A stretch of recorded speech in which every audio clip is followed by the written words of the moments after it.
good people, and welcome to Real Chicks Rock Presents Real Discussions. I am your host, Michelle Dawes-Burt, and as always, I'm super excited to be here with you. It is a beautiful day in the neighborhood, just a little chilly. We don't know where this cold weather came from, but it's here. It's a little breezy. The sun is out. We got coats. We got boots on, scarves. It's still winter in the A. But we are glad to be here. Again, just a beautiful Sunday afternoon. I'm so glad that you guys are taking some time to spend with me this afternoon, just to lean in and to listen. For all of the new listeners, we want to say thank you.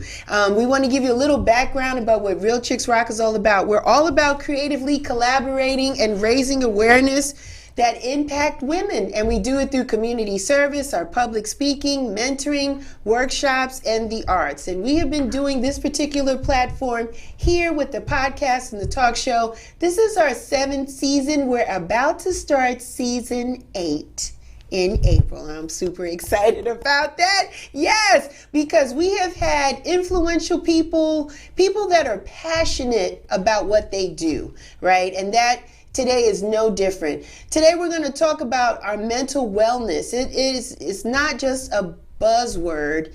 It is what some people are really dealing with and struggling with as we speak. And so today is very important to me, and I'm so excited to have this guest with me. I met her on another talk show, The Mental Space, hosted by Sean Garvey on News Talk 1380 WAOK. Thank you, Sean, for just pulling us together. And so it was a great conversation there. And I was so enlightened by her. I said, I need to have you on my show. And she said, yes. So without further ado, my guest today is Sha'ria Thomas. Hello, Sha'ria. Hi there, Michelle. Thank you for having me. Oh, it's my pleasure. Yes. Thank you for being here. Thank you for being here. Today's topic is being aware of our mental wellness.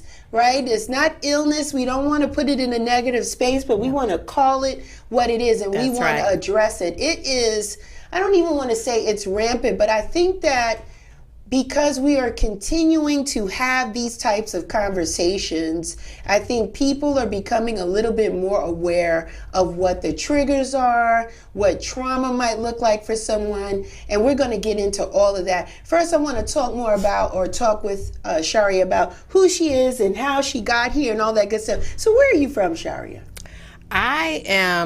I like to say that I'm from Philadelphia. Okay. My family's from Philly, in Georgia. Okay. So we can say a mixture of both. Okay. Been in Atlanta, Georgia for most of my life, but roots are in Philadelphia. Okay. And a little bit about me is this journey in terms of mental wellness is a way of life. Okay. I've known from being a small child that I wanted to be a helper. Okay. It started as in the role of something traditional in terms of pursuing as a medical doctor, but it transitioned, meandered along the way. That led me to change my major in college. Okay. After I did an internship and I saw that, hey, I don't want to experience people dying. And I wanted to get more to root. And so that caused me to change my major to psychology. And I've been passionate about it ever since. Yes. Good for you. Good for you. So you've been working in the profession for how long? How long would you say you've been a person of counseling or providing therapy? How long has it been for you? I have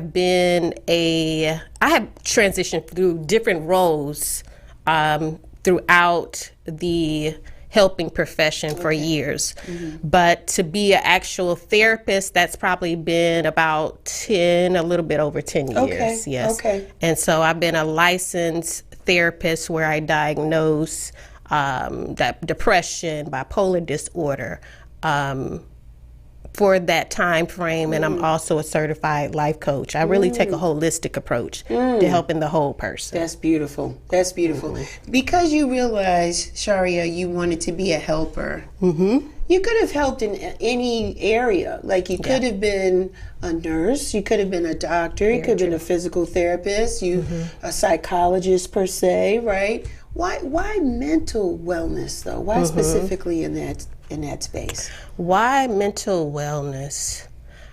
I When I was younger, just even as young as about 8, I can always recall that I was always interested in helping people solve their problems. Okay, that part. That stood out to me in listening and understanding, trying to really understand what was going on with a person. I really wanted to take their pain away. Okay.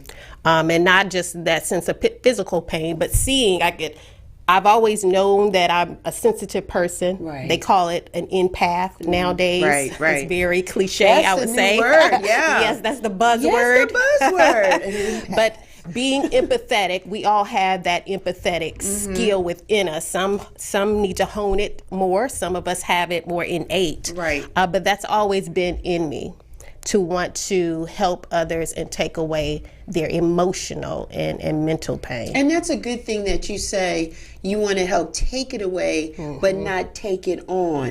Right. Yes. That's a big difference. And I find, Sha'ria, that when we get in relationships, primarily when it's men and women, that dynamic, Yes.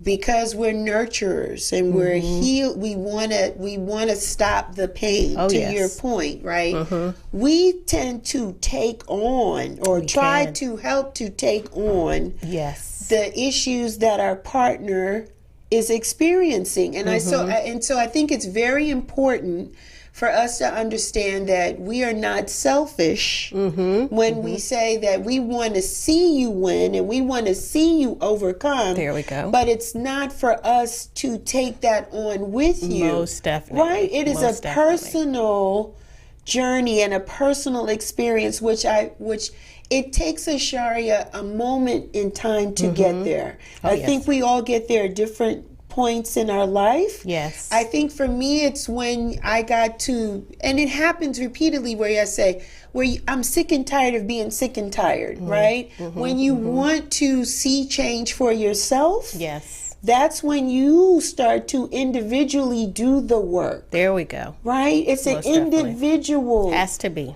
journey, right? Yes, Even yes. though you can have the support system and the love, you can have the love of the partner. Right. But it's an individual person saying, I am ready to do There we go. this work, right, You Sha'ria? better believe it. Yeah. You better believe it. Yeah. Yes, yes. You said some very key instrumental things that first, just as women, Yes. that we are innately, our Yes. feminine quality is about nurturing, Yes. supporting, Right. helping, Right. that feminine quality, which as men and women, we all have that feminine and masculine quality. That is true. And it's for us to balance those points within ourselves. But the sense of us taking on that, we'll say, stress Yes. of our partners. Just kind of throw out some statistics there. 70% of all Americans say they've experienced stress. Okay. Whether in the physical form, Right. where there's it manifests physically Right. with diabetes, with physical health concerns, or mental health concerns. Just 70% of a Sha'ria. Feels like That is what they report, right? Exactly. I would say 100%, it right? feels higher than that, girl. That's human nature to experience stress, right? Man, okay, we thank God for the 70, that it ain't as high as they say, but it feels like it's more folks that's stressing out. I agree. Okay. But only 37% say that they can handle it. That they know how to manage their stressors. Okay, that's real. Okay? That's real. And so you see that big gap of about almost a third, that actually will own up to that and say, you know what, I do. But then that very small portion that actually know how to deal with it, have the skills, like you said, the tools, the resources to know how to. Right. And I want to believe this, Sha'ria, and please correct me or support me, either way. I think based on what happens to you may require a different tool. Oh, yes. And so I'm gonna give this for an example. I felt like I was losing it the other day, and not to belittle or just be casual with it. I was really having a moment in my car, and I felt like the traffic was too much. Okay. I was on Old National. I was coming off 85, 285 thing, and I was making a left on Old National. I'm just trying to get to LA Fitness, trying to get to the afternoon workout, right? The trying to do good for yourself, trying right? to do something good. Yes. And in the traffic and the people won't let you get in and merge and this and that. And in a moment in time, Sha'ria, I felt like I am doing too much. I felt like me trying to hit this goal was unrealistic based on the time of day. It was 6 o'clock. I'm trying to get to a 6 o'clock class. Right. All of these beautiful people are getting off a hard day's work or picking up their kids. We are all trying to do something at this moment in time. And I sat in my car and literally tears started to roll down my face. I felt literally overwhelmed. Yes. And the only tool that I had, and I'm doing air quotes for those that can't see me, is to take a deep breath. Good start. Right? I had to just keep breathing through this feeling that I had. And then the second thing I did, Sha'ria, was I extended myself grace. In a sense of saying, if you don't make the class, it's okay. There we go. It's okay. Yes. It is not the end of the world. Your world will not come to a crashing halt. People will not judge you because you didn't make this class. Yes. Right? Like, relax, Michelle. You have a lot of things on your plate. Grace yourself that you can't do it all the time. I really had to say that, like, really talk to myself in the car. I'm telling you, like, the tear rolled down my face, like that Navajo Indian commercial back in the day when it was like, keep our country clean, and he was just... The tear just rolled in my face, and I was just like, this is real. Like, life is really real. Like, we are really trying to juggle and manage all of these and navigate this thing. And it comes with no instructions sometimes. And it just hits you. And you're just like, oh my God. And I just had to breathe through it and take deep breaths. And then when I finally got to the gym, I felt better. But then there was still this underlying thing of guilt, like, but you're late. And I still had to grace myself through that and just let it be. There we go. Is that right? I had a moment, didn't I? You had a moment. You were triggered. Oh my God. Yes. I'm going to put in my skills that I teach my clients in terms of the biased expectations that we can place on ourselves. And so that sense of feeling like it's too much, need to do this, need to do that. You're trying to get through traffic to head to your next destination. Because of these standards that we place on ourselves. And they're so high, or there's so many. There we go. There's so many. There's so many, Sha'ria, because we feel as black women, come on here. Black women, we are in relationships, maybe not. We are parents, maybe not. We are caretakers, maybe not. For those that are getting seasoned, we're getting a little older. Our parents are getting older as well. That's a responsibility. We have careers, maybe not. We work for corporate, Even if we don't have a career, there's a certain expectation on us. There we go. When we work for someone else. And as black women, statistics show we are the lowest paid in the corporate America model. So we are working harder for less money. We can't make excuses. We can't tell them that we got to pick up Raheem from daycare. We can't say that our kid has an ear infection, because then they'll look at that as excuses. Is there a problem why you're not able to do your job? So we have a whole nother life that is nobody's business as we work every day. And then we are maybe grinders, hustlers, entrepreneurs on the side. We got this passion. By George, we gonna make this thing happen. Believe it. Right? So we're doing all this other stuff. I was like, girl, I had to catch my breath. It is a real thing. It is a serious thing. And then on top of all that, if we find or sense that somebody that we love or care about is going through anything, are we not there for them? You better believe we show up 106% for them. So this mental wellness is a serious thing. It's a serious thing because we have to do what we need to do to stabilize our own mental wellness. Right. But yet be in pocket or in reach for those that we love. Am I right about it? Most definitely. Okay. Most definitely. That's a lot. That's a lot. That's a lot. And it's because in our community that there has been that big stigma. Yes. On reaching out for professional help, on that even mental health exists. Right. When at the core of it all, realistic, we look at it, we have to be right here. Yeah. To connect here. Yes. And to navigate this life properly. Yeah. And so I like to always say that mental health is every day. Every day. It is. And we're not, when we just say mental health and we say wellness, because that's what it's about, living a life that's well, mind, body, heart, and soul. Right. But in the sense of having that mental health every single day is that you're implementing, we are doing what it takes to take care of ourselves every single day. Every day. Yes. It's like working a muscle. There we go. Every day. Yes. And, as you were talking about, you were feeling overwhelmed, you were triggered.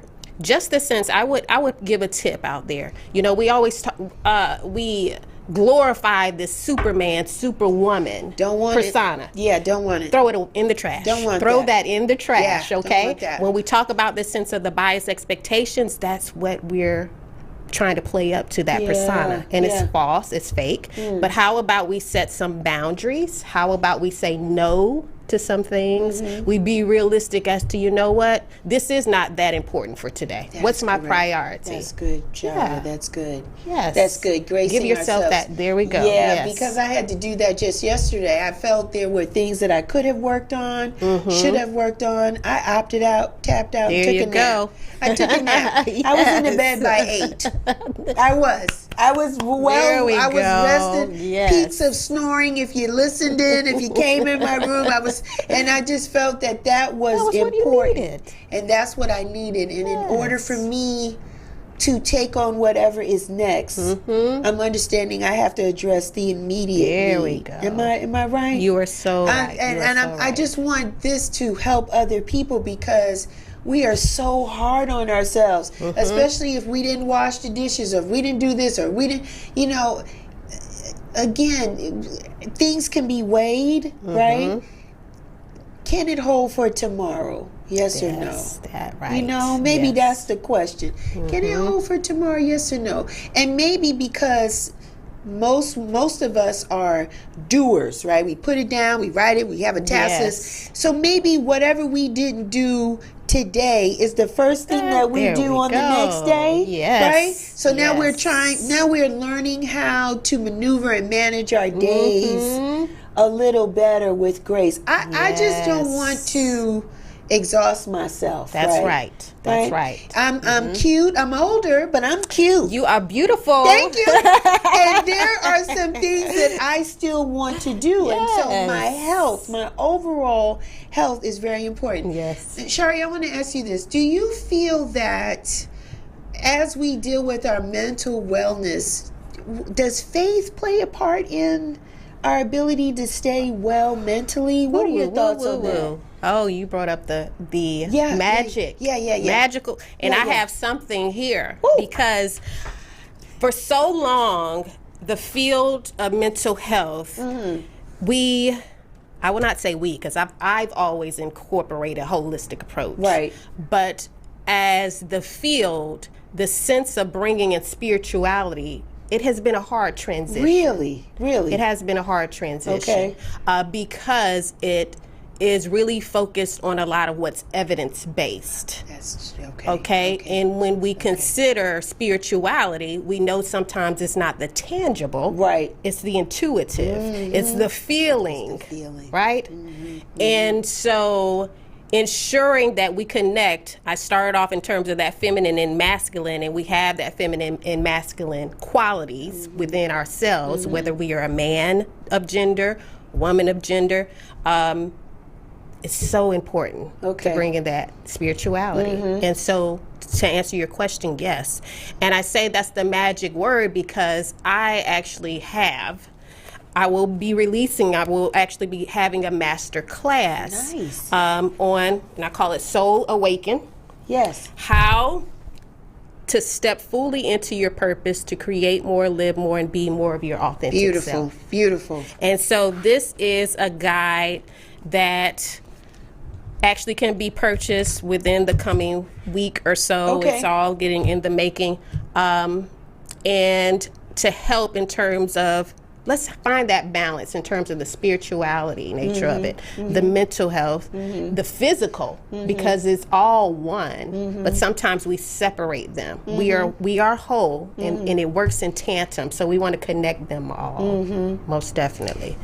So I'm helping to bridge that gap. I hope that I'm a part of that in terms of bridging that gap, because creating more meaning and purpose in our lives, it really helps to create that balance mentally and emotionally. And we need that. I want to tap in, Sha'ria, on what you said, because this is becoming more of a current thing too, about me being, and we can use me as an example, and then we'll talk about men. Sure. But for women, let's look at Michelle. Yes. You say there's a feminine energy and a masculine energy. Yes. What would the masculine energy look like in a female? Could you give an example of what that would look like? Just like you said, doer, that task list. Okay. That is the analytical side of ourselves. That's the part of us that is practical in action. Okay. That's our masculine quality. Really? I never thought of it as that that's way. our masculine quality. Is that right? Yes. I've been dang masculine for a long time, because I just feel like I gotta get it done. I gotta get it done. I just thought it was a multitasking. I'm a project manager by day. I just thought, okay, I gotta get it done. If I write it down, it's gonna help me get done. I did not know that's really more of a masculine. Yes, action oriented. Is that right? Yes. Our feminine, like we said, the nurturing. Yes. That is more of our intuitive side. That's more of our creative side. So when we're in that space, when you tap more into that need, what am I feeling? Okay, that's more of our feminine side. Really? Yes. Yes. See, I'm learning. So for a male, what would be something that's more of their feminine trait in a man? Very good question. Men who are more likely to connect and they're able to communicate more effectively, but connect in terms of how they feel when they talk. Okay. All right. That's more noticeable in terms of the bringing in their feminine quality. Okay. All right. All right. That's fair. Yes. Okay. Even what we might consider men who are more in touch with, I don't want to just say the culinary arts, but if we see a male that's more of a chef, that they can create. They can create. That's more of the feminine side there for we go. them as a male. As a male. Male. Okay. Okay. So and then for them, their male side, their masculine side is what? They provide, they do, they execute. Is that more of it? Most definitely. Okay. Most definitely. All right. Okay. Because again, we're not trying to run anybody off, and things. Some of the terms can create sensitivity within people. Yes. So I just wanted to just provide examples that it's a natural makeup within all of us. There we go. And sometimes, based on where we are, the time of the day, who we're around, and what's going on, we may lean more into one side. There we go. Than the other. But it doesn't mean anything else outside of that. We are all balanced human beings. We are. Right? Yes. We're just trying to find our way. Yes. I wanted to ask you, Sha'ria, what in your profession, what have you noticed to be some triggers for people in their mental wellness slightly deteriorating or maybe not balanced? Can you share any type of triggers that you've noticed in your career? Triggers. Let's call them warning signs. Warning signs. Yeah. So some warning signs that we might want to look for in terms of if someone is having some difficulty, like you said, with balancing their mental wellness, or we'll just keep it there in terms of balancing their mental wellness. Problem sleeping. Problem sleeping. Really? So problems going to sleep, staying asleep, interruptions in our sleep patterns. That's a starting warning sign. Yes. I might be on to something here. Okay. All right. Okay. What else? Okay. What else could be a sign? Let's keep some other signs going. Troubles concentrating. So say I'm working and I'm, like you said, that to-do list, I'm pretty good at getting things done, but I run into a space where it's just hard for me to focus. It's hard for me to concentrate on even maybe watching a TV show that's an hour long, but I can barely get through about 15 minutes. Something's going on here. Okay. So warning signs, okay? Another warning sign would be loss of appetite or increasing appetite. Okay. See, that connection in terms of some of the physical symptoms, it's easy for a person to just go to their medical doctor. Oh, I'm experiencing this. I haven't been able to go to sleep. My appetite changed. These are also indicators because it starts with stress. And it's demonstrating your body is trying to tell you that you're experiencing some levels of stress. Wow. Okay. Yes. And so I could keep going on if you like, but I want to show just the small changes that may happen. Okay. And what might be even a person's regular routine, that it just starts to change, and being mindful of that. And because they're so minor and they're slight changes, I've heard people say, well, I don't need a lot of sleep anyway. I don't eat much. I'm not hungry. I don't really have an appetite. And I think that we condition ourselves to just blow those things off, but it could be stemming from something deeper. There we go. And you bring a good point up. We're looking, when it comes to things starting to change, and it may be to where it may be diagnosable, or what we consider in my field is, we all go to a place where there's an adjustment. So we call it adjustment disorder. It may not be fully major depressive disorder. It may not be fully generalized anxiety or post-traumatic stress, but it may be an adjustment period in someone's life where they may have gotten a divorce. They may have lost their job. And so they're experiencing some levels or symptoms of depression or some levels of anxiety. And so that's more of that adjustment period. So it does depend on the duration of time. Okay. So say that some of those symptoms that we were discussing, and they're happening longer than maybe 2 weeks, then it may be more than just perceived as adjustment. If there's a history, say in the past, this happened 2 years ago, then it happened another 5 years ago, then we may say, hey, okay, this person might start to experience some levels of depression. And depression comes in different ways, right, Sha'ria? Because for some people, it's anger. There we go. Yes. They just say what comes to their mind. They don't care. They're just really disrespectful. It's just lashing out. For others, it could just be sadness. Yes, there we go. For others, it could be lack of motivation, right? There's an unwillingness to get up in the morning or to get out of the bed or to do their job or to do, I think for us, Black people, Black and brown people, but really speaking from as a Black woman, we're so conditioned to keep going. Oh, yes. To work through it. Girl, ain't nothing wrong with you. Push through. Push through. Prayer changes things, girl. You've been praying. Like, you're going to be all right. Like that kind of thing. And you try to tell yourself that, but there's this aching feeling that just clouds your vision, your thought process. And you're like, I don't know how to get out of this. It's real talk. For me, it happens if I'm in a relationship and the relationship ends, I'm in that space. It is hard for me. Grief. It is grief. It is that's a label of separation, depression. right? Yes. Detachment. Yes. Then it's an association of wanting the memories of what yes. it was when it was good. It's a lot. It's people in my garden that will tell me, Michelle, you know, this is part of the process, which I, as a grown woman, I don't want to hear that.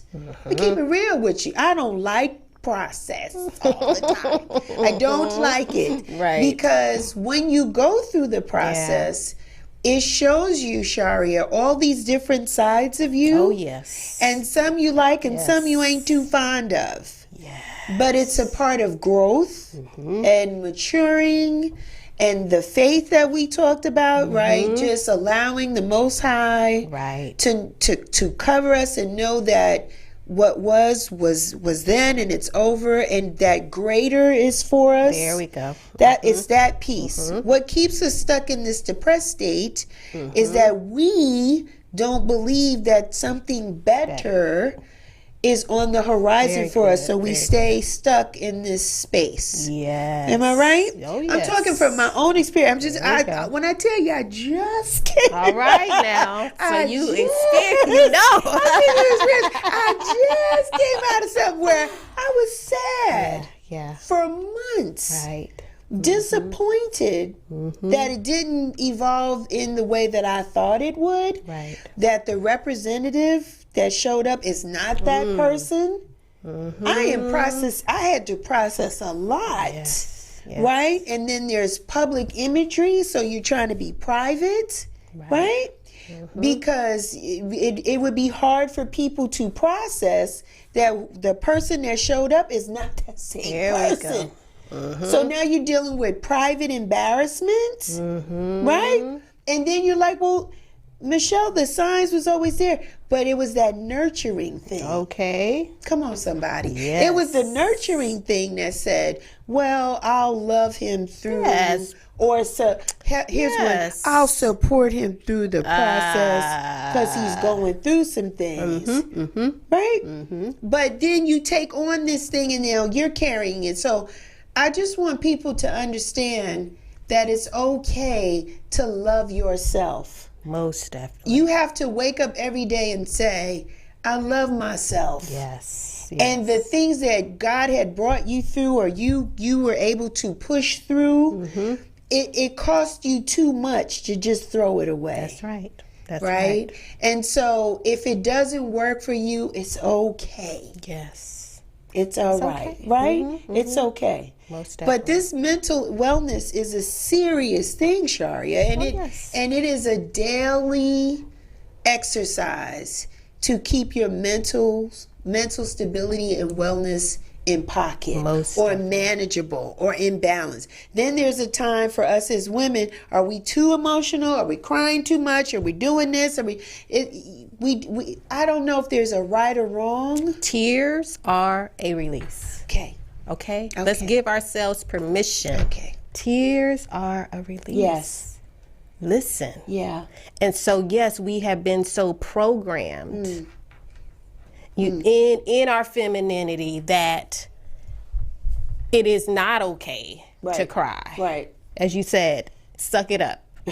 Yeah. Boys and girls being taught that. Right. Yeah. You crying about this? Like, this ain't nothing. Like, yes. I've heard it all. It's time for us to change that. Yeah. It's time, and you said that it's okay. What is called radical acceptance, accepting our emotions, face our feelings. Okay. And that we be okay with that humanness. We're the only creatures on this planet that has that beautiful gift of emotions in that way. Yet we want to suppress it, or we're taught to, until we unlearn. Yeah. And know that it is healthy and important that we have that level of release and we communicate and express it. Sha'ria, do you find that forgiveness is part of our mental wellness, part of our journey? Yes. Forgiving those that might have offended us or caused us some disappointment, and then forgiving ourselves. Is that all part of it too? Most definitely. When, especially my clients that have experienced trauma, forgiveness work is essential. Is essential. Okay. And forgiveness is not for the other person. It's for you. There we go. It's for you. And it's for you to detach from that emotional charge that's created from that experience with that said person, or that experience that you had that creates that space within yourself. Right. So yes, most definitely, forgiveness is therapeutic and necessary, and that's definitely I help my clients to navigate that through. Sha'ria, what's your definition of self-care? Definition of self-care. That's a good question. Thank you. I've been told I ask good questions. Yes.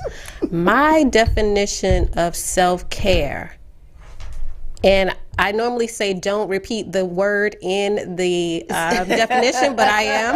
Your answer and your response? Okay. Yes. I'll give it to you. I'll give you a pass. Go ahead. Self-care is self-awareness, self-understanding, self-love. That part. That part. And how does that show up in terms of what you need on a regular basis to ensuring that you are taking ownership of how to show up in life, present yourself in a way that you can really give off that better. If it's not the best version, because we're always working towards that best version of ourselves, so being one better every single day. Right. So I'm putting forth that effort, whatever it is, prayer, meditation, exercise, ensuring that I'm caring for me, that I understand that when I am triggered, that I do need to forgive this person or this situation.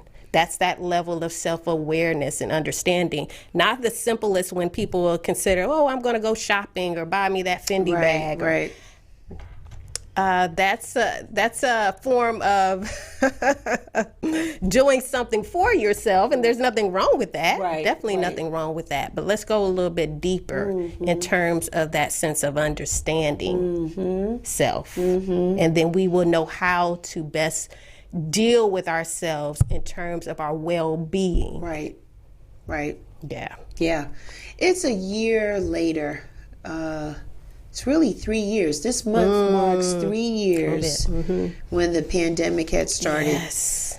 2 years we'd been inside. I think last year we was really we had enough. We were starting to wiggle a little bit more and come out. And I know professionally that had been a challenge for you, at least for your clients. Would you say that the pandemic impacted us all? Oh, yes. Right? Yes. It's just because we couldn't touch, we couldn't be ourselves. There were so many restrictions. Are you still seeing a residue of the pandemic impacts impacting your clients, your patients? I do see a residue. When we say a residue, meaning that, we learned during these last 3 years is creating what we call a new normal, this virtual life and transitioning back to face. And because of it, it has created new normal in terms of the workforce, where many are working remotely. Myself included. I transitioned from having a building, an office, to virtually seeing clients remotely.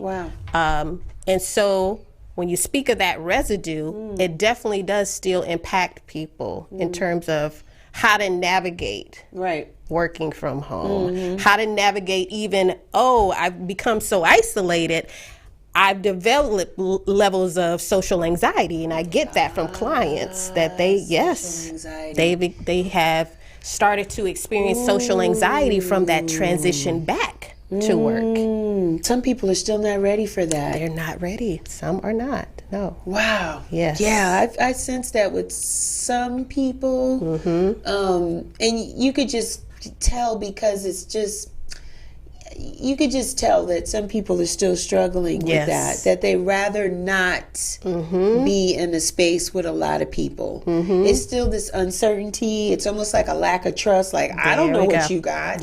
And I know what me and mine have been exposed to, and we have been cocooned, or we take the precautions and do what we do, but I don't know what you have. And don't you dare sneeze or cough in public, because everybody in the room is looking at you like, you need a COVID test? Like, that's the thing now. Like, don't. Somebody said, are you all right? I was like, it's sinus, it's allergies. You can't have none of that now. It's like, are you going to be okay? Do you need to... it's a thing. It is. And it really even is. the fact that COVID-19 is asked on applications now. When you travel, it's been big, bold. These are the restrictions. These are the guidelines. It is part of our new normal. It is. So we all have to try to get to a place where this anxiety about that can be minimized or reduced, because I don't want to belittle it like a flu, but it doesn't have as much sting as it did 3 years ago. So we're starting to get it incorporated into our normal, health or practices, if you will, to your point. So, but I just know that our mental state most definitely was impacted. Most definitely. And just as you said, getting to a place of it being more of acceptable, a new normal, it has been very I will call it fear mongering, in terms of it's created a very fear-based belief for many. And that's why it makes it so hard to create that transition back to face-to-face. Right. And so that's where the profession comes into place, that, hey, you know what, I might need to seek some professional help. If I know I was such an outgoing person before, and it's so difficult to be around other people, or I'm always thinking the worst. If it's beyond what you can handle, seek help. Seek some professional help. I had a few people that they weren't kicking it like I was. Okay. Because I'm social. I'm not a party person. I'm social. And some of them really did struggle. Almost had this is the end of the world kind of vibe. It was really hard for some people.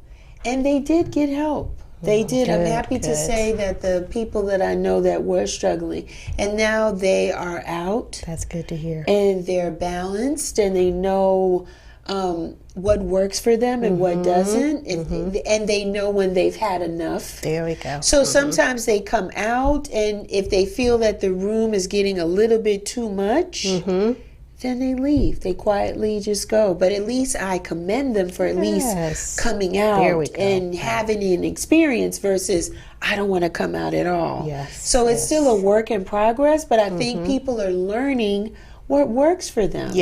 And we have to remember that, unfortunately, people lost people during this pandemic. And that's another sense of a trigger or trauma or just remembering what used to be. So it's different. It's different. I want to talk about signs of wellness, right? What does that look like for us ladies? How do we know we are balanced? We're healthy. Our mind is good. Is there any kind of checklist? Is there something we can do to know that we're okay?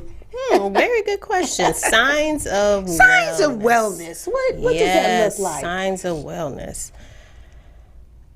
I would say, in terms of it being an actual checklist, when it comes to this profession, we have so many assessments. I would have to go through them, but I'm going to name a few things just in general to be mindful of. That'll help us. Let's start with mood.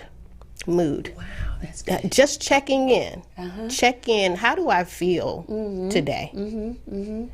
What are some stressors that I've experienced today? Because if I'm mindful of that, that's the sense of being well is that I'm more in a space where I'm mindful of my experience internally, mentally of what I'm going through. So that's definitely a big one. In terms of being well, again, mind, body, heart, and soul, we look at that. Right. Am I having cravings? Really? Yeah. Really? Body is off and balanced if I'm experiencing sugar cravings, Really? salt cravings. You said, man. Sugar all the time. Sha'ria, I love sugar. Man, sugar just like that. I'm a chocoholic, okay? I like a chocolate, a cookie, a piece of cake. I can't even come in my house. But yeah, I love it. But moderation is fine. Moderation is fine. Moderation, but yes. if I know that I can have a piece of chocolate, but I'm grabbing a whole bag of chocolate, Ooh, no, I'm not now doing that is right. That's a thing. Okay. Okay. All right. So we want to see the difference there. Okay. Yes. So mood, craving, again, back to sleep. Or am I sleeping well? Do I feel energized when I'm waking up? That level of energy throughout your day. Are you getting up? You're feeling really tired, sluggish. That's definitely an indicator of how well you are. Right. Takes me a minute. I think I flow in and out of that. I think that there were, like I said, the past couple of months, my sleeping probably was not the best. I go to bed, I'm really tired, but I wake up at a certain time. Some of that's to go to the bathroom. Some of that is what's on my mind. Yeah. Then, my mind's racing. It's a different thing. So I think it was a little bit of that. And I crave like something sweet or I'm a snacky person. I like a snacky. But I feel that I'm coming out of it. My mood is much better. Okay. Because like I said, I was sad for months. Right. And so now I wake up, it happened, I think the breakthrough happened maybe a couple of weeks ago, where I woke up excited about the day. There we go. Yes. I did. I woke up, and I had to go to work, and I was excited about work, and I was excited about after work. I was just excited about the day. And I was like, woohoo! It was like a woohoo kind of thing. And so I have been trending in that space more and more. Yes. And I realized for me, part of my self-care could be as well, the rest part is probably very important. And so I'm learning to, for those that have an iPhone, the do not disturb on the phone. There we go. Right? Yes. So the iPhone is so incredible. It can be a little intrusive, but it has this health piece. And so before they upgrade the OS, I would put on there, just give me a reminder to go to bed at like 9:30. And so now not only does it do that, it says, reminder to go to bed at 9:30, it puts my phone in like a do not disturb type of mode. So I don't have emails coming. I don't have text messages coming. So it allows me an opportunity to wind down from the day and then focus on what's important for me, whether that's doing a little reading, maybe that's talking to the Most High, meditating or praying, maybe it's just going to bed, maybe it's just watching a movie that makes me feel good. I like those little Hallmark feel-good movies. I like those little things. Something that puts me in a state of bliss, but nothing to activate heavy emotions, if that makes sense, right? Definitely does. Before I go to bed. So yeah, it's really understanding, Sha'ria, for me, my vibrations, to your point, moods, and what sets me off, what makes me feel good, and it's not to take away the reality, right? I'm still allowing myself to feel what I feel, but I'm being cognizant of it. I'm not running away. I used to run away from how I felt. Like if I didn't feel happy, I was like, I just didn't want to deal. Like that's a real feeling. Like I don't want to deal with this. Whatever this thing is, I don't want to deal with it. And I'm learning that it's a part of the process. There we go. Yes. It's a part of life. It's a part of ebbs and flows. From a faith perspective, you'll have trials and tribulations. There we go. Right? Yes. It's a part of it. Right. And it's almost a maturity. Not to say that we're children, but it's a part of growth. Oh, I have something for that. Go on and say that. Go on and say it, Sha'ria. What do you want to say? It's not that we're children. I want to piggyback on something that you said in terms of especially what's the signs of that wellness. And you mentioned about, hey, if I need to read a book or unwind and enjoy a nice movie, that level of rest and recovery is important too, which is very different than sleep. When we're asleep, we're entering we're entering a different level of consciousness in terms of our state. But resting, I could be wide awake, but doing something that's more relaxing, something that is not about just being in action, productivity, and so that's necessary too. That's the part of that balance. That's good. That's probably what I like more than anything else, is the rest and recovery. Being able to shut things off or down and just rest. There we go. Because I feel like we're always on this clock. You got to do this, got to do that, got to be here, got to do that, and it's like, and I feel like when I don't have to operate on that mechanism, I'm better for it. Yes, exactly. I'm you 100%. Hit it on the nose. Yeah, that is balance. I'm 100% there. I'm 100% there. Sha'ria, where do you see us heading or going with our overall mental wellness? What I said to my producer, shouts out to my producer Joe over there. I said before the start of the show, historically, right, 50 years ago, we weren't talking about preventing diabetes, right? Or fibroids and thyroids and hypertension and high blood pressure. We weren't talking like that 50 years ago. Now we are locked in, right? We are drinking more water. We're doing detoxes. We are moving the sugar out the way. We're trying to beat diabetes and high blood pressure, losing the weight. We're working out. We're doing all these things. So, okay, we're getting better with the physical health.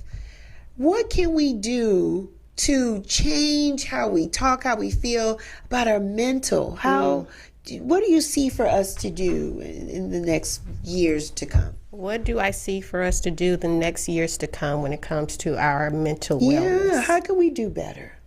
Just as what we're doing now. It starts with more open, honest conversations about it. It comes with the realization that it is what it is, meaning that we all experience mental health.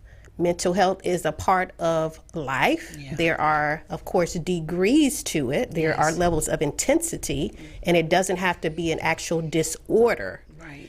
But our level of taking care of our mental wellness is essential. And it does start with ongoing conversations about it, and the willingness to share, the willingness to know the information and getting it out there. The way that I plan to play a part, I've always been an advocate, but since COVID, that did slow me down. And so getting back into the community, I will be doing more workshops, seminars on how to live. And how to live is a part of mental health too. And so providing information to people, because if we don't awaken the level of awareness, there's no growth for change. Right. And it starts there. Right. I want people to not feel embarrassed or ashamed. There we go. Ashamed about what goes on in your mind, what goes on in your head. How do you feel? What are your triggers? The traumas you've been through? Like, we have to move away from the shame, most definitely, or the embarrassment of it, because it is a part of who we are. There we go. We're not always going to be on our A game. It's just what it is. It's just going to happen. But what we want is to have pockets of support, right? And know where our help comes from, right? From the Most High, from prayer, from meditation, from counseling, from therapy, from loved ones, from family and friends, whatever that looks like. It could be all of those things. Yes, it could be all of those things. Maybe they're all being used at the same time. Maybe it's intermittent. There we go. It could be as needed based on the degree of what it is or how you feel. But the message is just to get help. Yes. Don't be afraid to get help. It's no different than going to the doctor. We've had this conversation 50 years ago.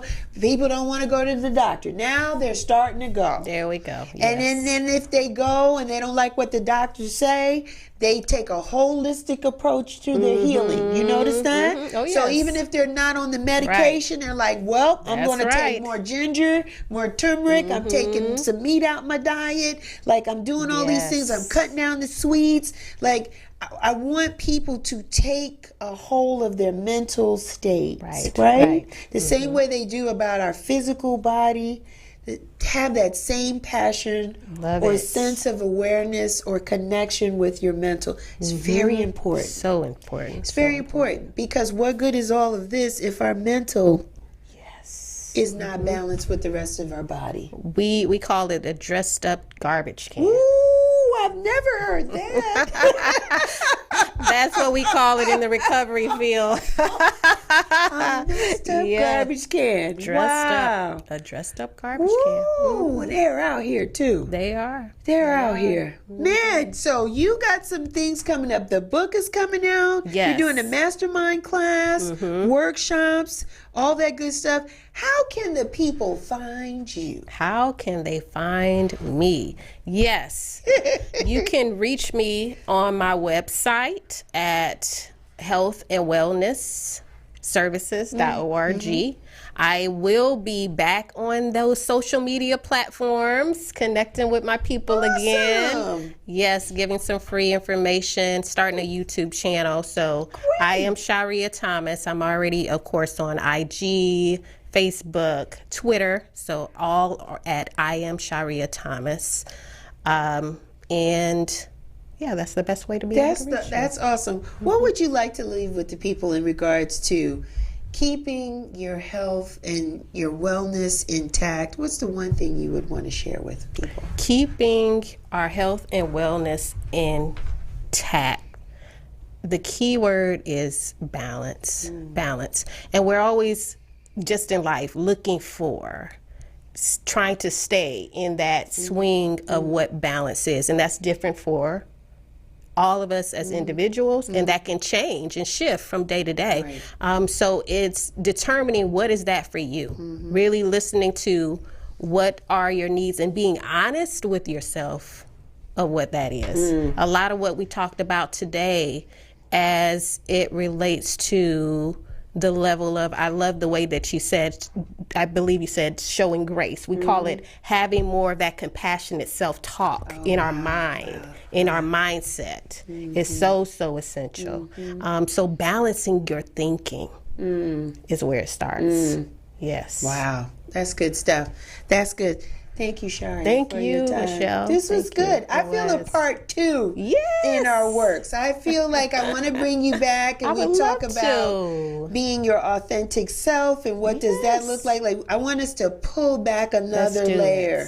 Like, this was nice, fundamentals, nice, warm and fuzzy. I want the people to trust us in this space. And then we're going to go a little deeper. All right. You know, when you send representatives up in your space and what does that look like and why would you have done that? And like, we're going to pull it back. We're going to pull the covers back. And we'll let this marinate. Let the people feel this. That's right. A little taste you of back. it. Yes, because I think in order for us to really help is that we have to, like you said, continue to have these conversations and not be afraid to discuss it. So thank you so much for your time and your experience today. Listen, people, you know me. Real Chicks Rock, I'm everywhere. You know where to find me. I'm on Instagram, I'm on Twitter, I'm on Facebook. Got realchicksrock.com. Go to the website. We're still hustling t-shirts over there. You know you need a t-shirt. Spring is coming. You need to have a t-shirt on your back. And listen, I'm going to be in Miami, Florida, April 22nd.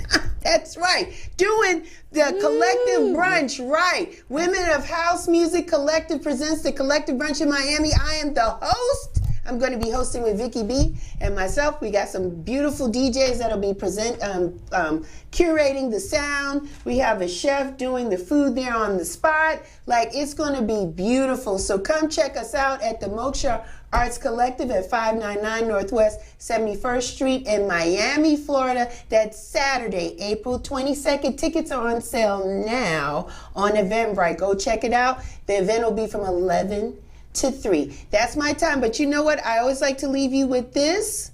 One of my favorite people, may he rest in peace, Frankie Crocker. He was on the radio station on 107.5 WBLS in New York, and he would leave with his show saying this: may you live to be 100, and I live to be 100 minus a day, so I never know that beautiful people like you passed away. Until next time, be well, take care, and continue to rock on. Thank you for checking out Real Chicks Rock Presents Real Discussions. Be sure to subscribe so you don't miss our next show.